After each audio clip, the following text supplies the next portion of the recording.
to it, I literally get goosebumps. He's so down bad.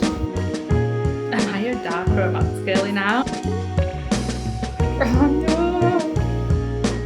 Didn't expect it to hit that hard. Welcome back, or should I say welcome if you're new here, which most of you will be because this is my first YouTube video.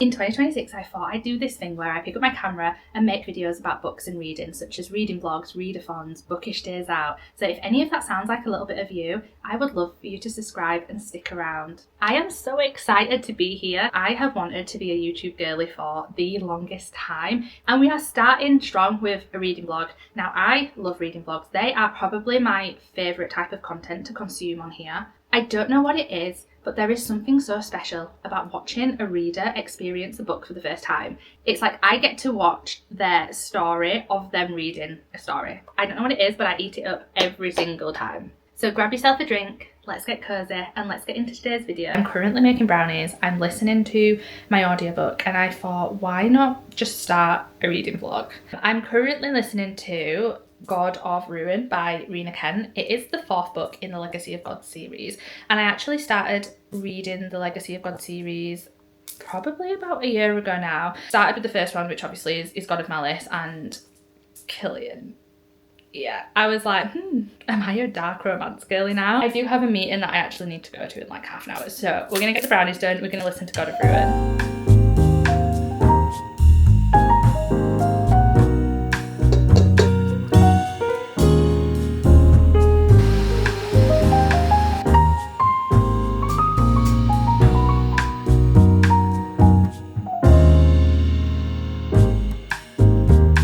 I have listened to about 40% of the book so far. We are following Landon and Mia. I already feel like it's not my favourite out of the ones that I've read so far. I feel like Killian set the bar, and the rest of the guys in the series, like, they are unhinged, but they're not like Killian unhinged. But I really like Rena Kent's writing, and I just find her writing really, really addictive. I am enjoying it.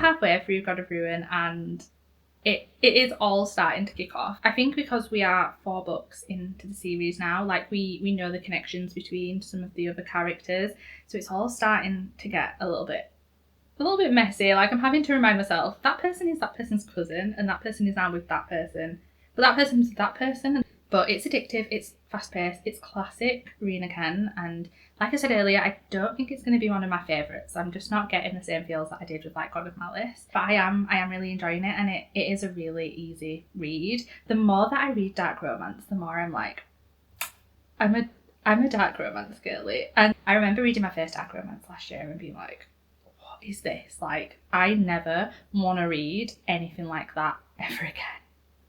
And here we are. I am going to carry on listening to the audiobook because I am really enjoying it. And I've got about half an hour before I need to pick my daughter up from the bus stop. So hopefully we'll be able to get a good chunk of the book listened to. And I will be back soon with an update.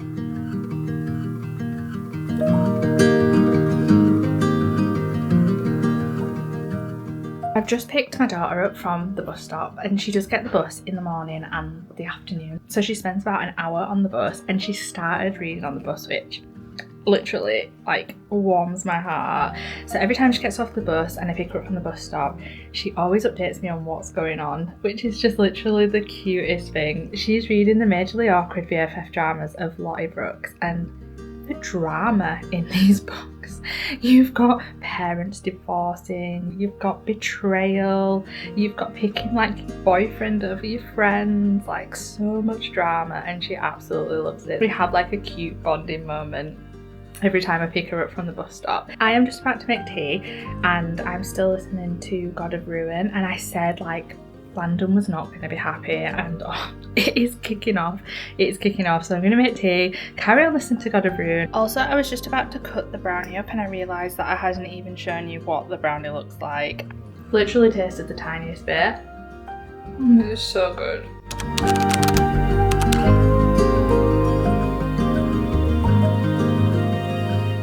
I didn't actually read anything last night, which I was really sad about, but I was so tired yesterday. And you know when you're just so tired that you just can't even like harness the energy to even pick up the Kindle. We still have about 2 hours of the audiobook to listen to, so we are definitely gonna get it done today. It is the most beautiful day. This is such an English thing to talk about the weather, but if you are from the UK, you will know when you wake up in a morning, open the curtains and you see blue sky and the sun in the sky, and it's still like crisp and a bit chilly, but the sun is out and the sky is blue. It literally like is the best feeling, and that is exactly what today is. It's literally the most perfect spring day. I'll just show you. Look at that sky. I am so ready to get the garden ready so that I can chill in my egg chair with an iced coffee reading all day. That is an absolute dream. But right now, I do need to take this one on a walk, and I don't know if I've introduced this one yet, but this is Mabel. She is in dire need of a groom, which we have booked in soon, and she is very excited for... What are you excited for? She's very excited for walkies. Should we go walkies? Yes! Does anyone else talk to the dogs like a baby? Yes! I'm going to do a big walk, so we should be near the end of the book by the time we get back, and I will update you on my thoughts and feelings then. Landon is so down bad, and I love to see it. I love an arrogant, down bad male character, and he is really trying. A quote, like he's literally just said to me like, I've been developing a new type and only you can fit. And she's not having any of it. She is not having any of it.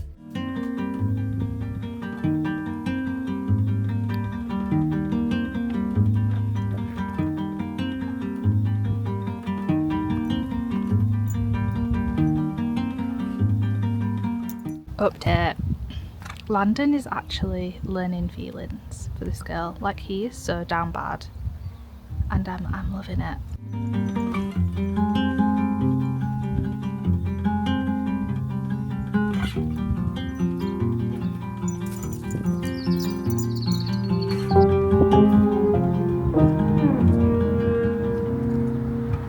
There is nothing worse than being on a walk and your headphones dying. I'm actually gutted. I should have charged them before we came out, but the sun is shining.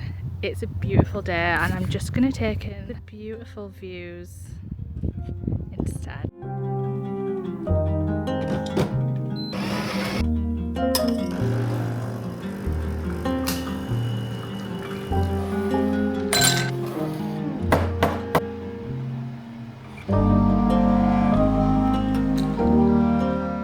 Unfortunately, about half an hour into the walk, my headphones decided to die. So I didn't get through as much of God in Ruin as I would have liked to, but I cannot complain because it was such a beautiful walk. The weather is so gorgeous at the moment, so I still had a great time, and of course Mabel had the best time. But I've just come home, I've grabbed myself some lunch. I thought we could sit down for a little bit and read the rest of God in Ruin on the Kindle, because the majority of this book I have actually listened to, but I do like to sit down and actually physically read my books when I can, and I particularly like to sit down and read the end of books, because when you've got all the twists and turns, like, I just like to be sat for that. I think the audiobook says we've got about an hour left, yeah, so we should be able to get through the rest of God in Ruin. So I managed to quickly charge my headphones because I am that person who has to listen to some sort of noise when I am reading. It just helps to quieten my brain and really helps me focus and lock in when I'm physically reading a book. I do sometimes do immersive reads, which is where you listen to the audiobook and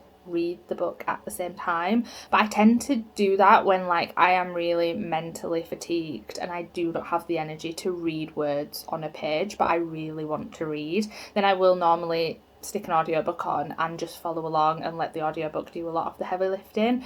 But I only really do that when I'm like really tired or my ADHD symptoms are really playing up and I'm really struggling to focus. But today we are feeling good. I managed to go to Sainsbury's and pick up some spicy sushi, which feels like such a treat, and I made my first iced coffee of the year because it is about 12 degrees today in the UK, which basically means it's summer. So we have brown noise at the ready, Kindle ready to go, lunch, iced coffee.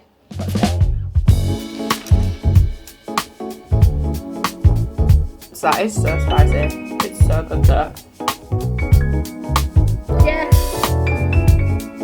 Go on, London.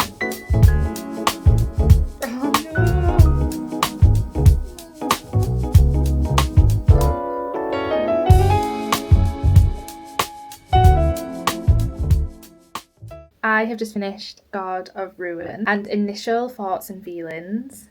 I feel like my reviews are so basic, but I really enjoyed it. It was a good, fun, dark, spicy time. It does have similarities to the other books in the series, especially with the main male character Landon being a psychopath, which we already knew from previous books. However, I did like the connection between Landon and Mia. I did think there were some unique aspects. I liked the element of her past traumas that Rena Kent brought into this book as well. We had a little bit of a plot twist at the end, which I wasn't expecting. I knew we were going to find something out that has kind of been like a subplot throughout the whole of the book. There was a plot twist at the end, which I wasn't expecting. And I actually think that plot twist has probably increased my rating from like a 3.5 to a 4-star. I still feel like God of Malice is my favourite, but I would say this is definitely a close second. Landon is so unintentionally funny. He is a true psychopath, but he is so down bad for Mia, so down bad for her, to the point where he's like, please teach me what feelings are. I want to learn how to feel for this girl. He absolutely is so obsessed with her. And I do always like when we have like a psychopath who has feelings, but like they extend to like literally one person. He still is an absolute psycho to everyone else. So final thoughts and feelings, final ratings, probably for this one will be 4-star. Loved it.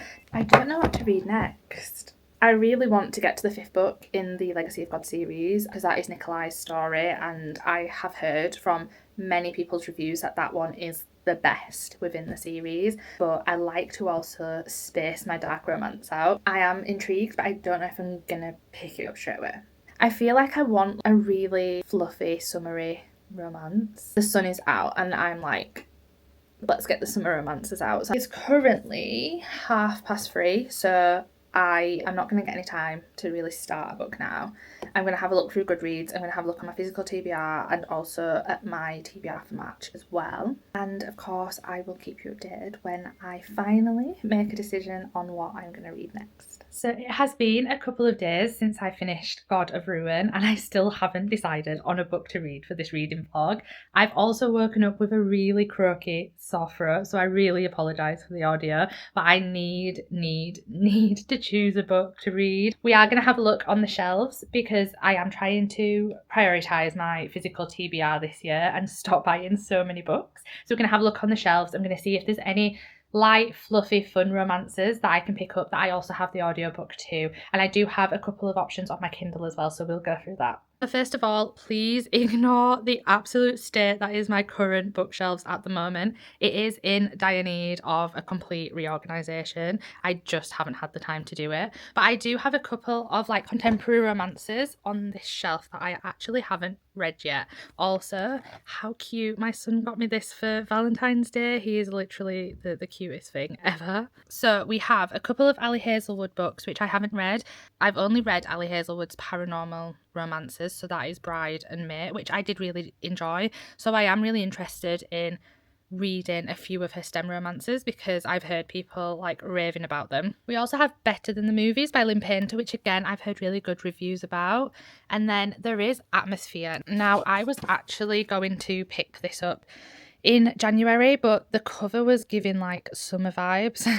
And I was like, it's way too cold to read this now. I don't actually know if it's a summer book, but I was just getting summer vibes from the cover alone. So I decided not to read it in January. It is a love story, but I have seen some reading vlogs where people are literally sobbing their hearts out at this. And I don't think I'm necessarily in the mood for a really emotional read. Like, I think I want light and fluffy and fun. So we're going to shelf that one for now, but that is one of my 26 in 26. So I'm definitely going to get around to reading that at some point this year. I also have some Abby Jimenez up here. I've read just for the summer, Say You'll Remember Me. So there is Yours Truly that I could potentially read. Also, please do not get triggered by the order of my Elsie Silver books. I did read Wild Card the other day and I could not be bothered to reorganise the Elsie Silver shrine. So we will get around to reorganising all of the bookshelves eventually. On my Kindle, I do have First Time Caller by B.K. Borison. It actually was one that I wanted to get to last summer, which unfortunately I didn't get around to reading. But I did read B.K. Borison's Good Spirits at Christmas. And again, I just devoured her writing. I thought the story was fun and easy to read, easy to get into. So I think actually, based on the vibes, we're going to go for First Time Caller. Yes, we're going to go for First Time Caller.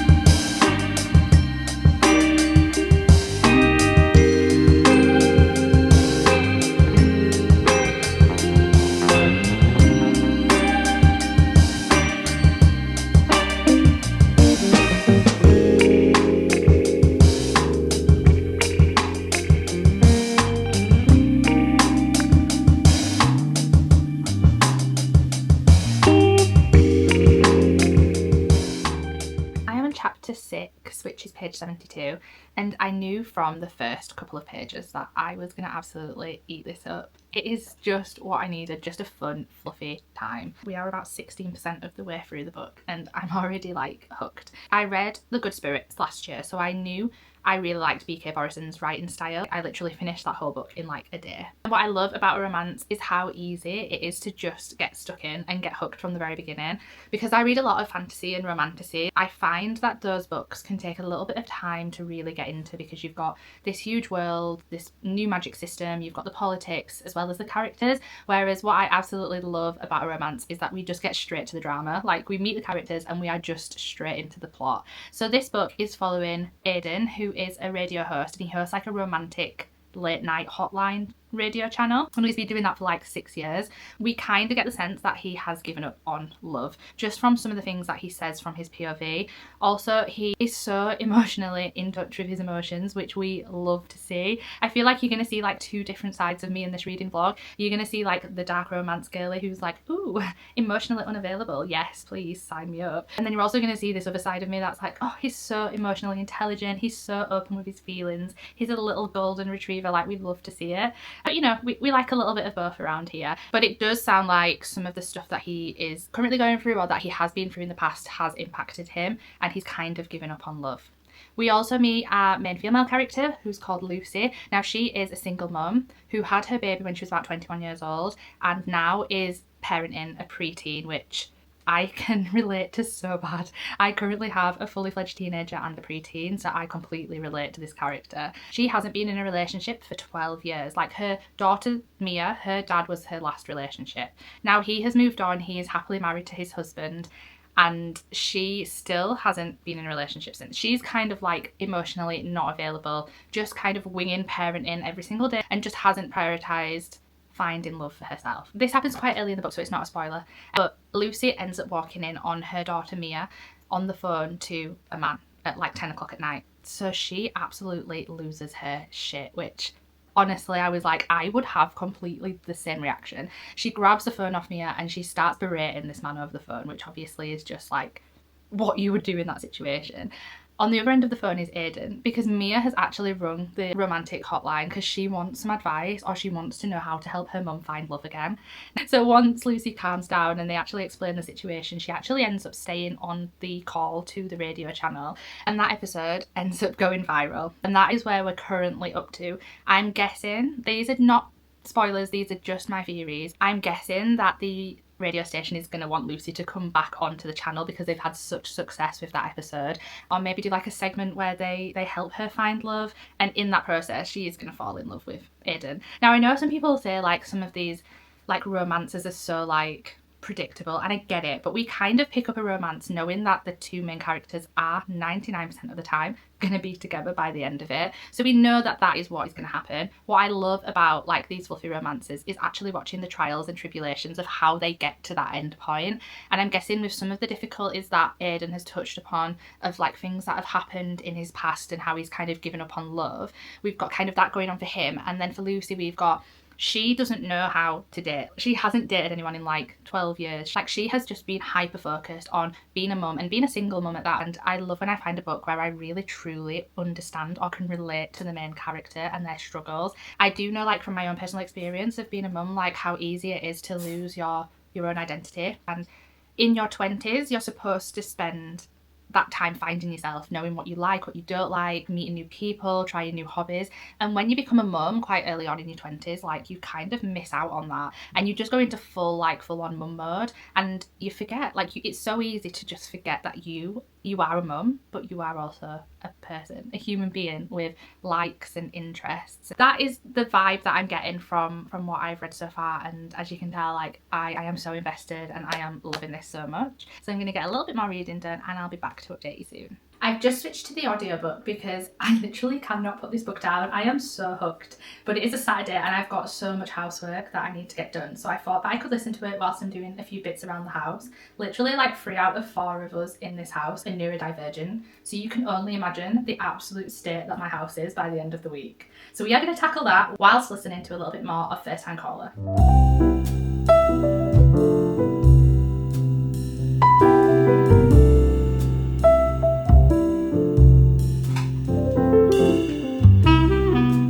This has just reminded me that I am going to make a TBR jar this month and I'm so excited. Of course I'm going to film it. I've wanted to make a TBR jar for the longest time. I cannot wait to get in on the fun.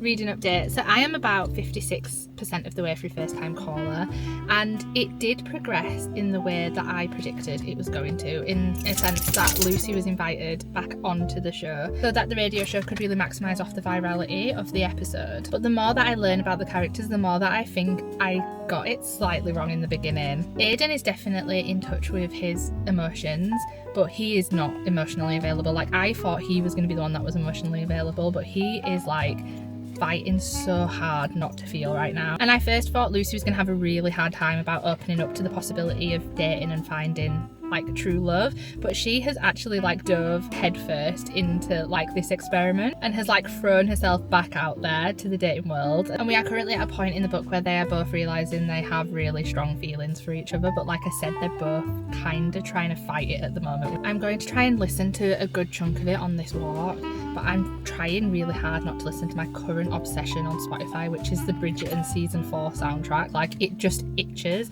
a scratch in my brain, like I don't know what it is. Also, like, I'm sure everyone saw the Sarah J Maas interview on the Call Her Daddy podcast. Like, if you haven't, you need to go watch it. Sarah J Maas mentioned like that the whole Starfall night was inspired by Florence and the Machine, Cosmic Love, which makes so much sense. But since she said that, like, I cannot stop listening to it, and every time I listen to it I literally get goosebumps. Like, I am fighting the urge so bad to reread ACOTAR, but I've already reread it twice and I'm probably going to reread it before the next book comes out in October. Anyway, that's enough yapping. Let's get on the walk and let's get listening to First Time Caller.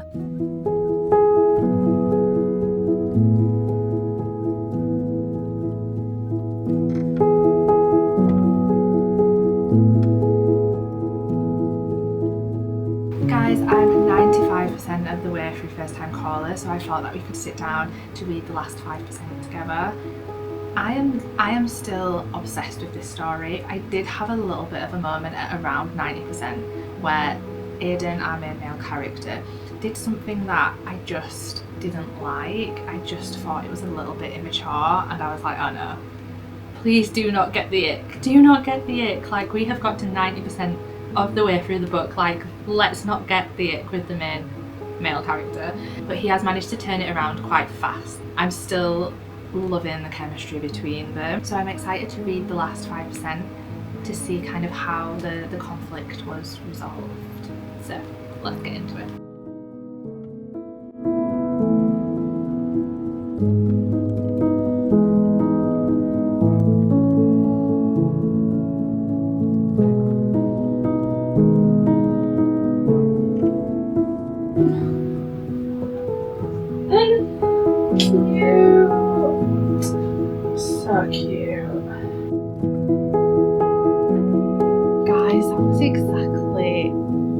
needed. This book got me so giddy about love again, and I love when a book does that.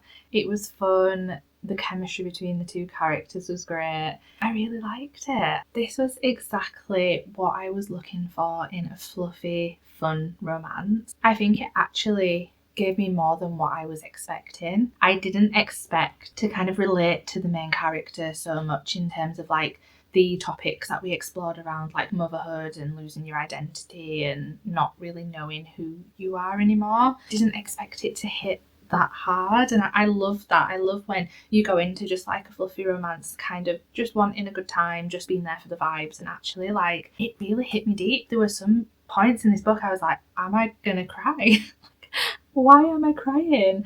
We also got introduced to one of the side characters who, when I went into Waterstones the other day, I saw that there is a second book out. So we met Jackson, and he was a great side character, so I definitely will be picking up his book. But yeah, I really struggle to rate like romances more than 4 stars. For me, typically I read a lot of like fantasy and romantasy where there's quite a lot going on. There's a lot of world building, there's a lot of politics and magic systems. They're normally like these huge books with loads of like plot twists that you just don't predict, and because of that I'm like, oh my god, that's a 5 star.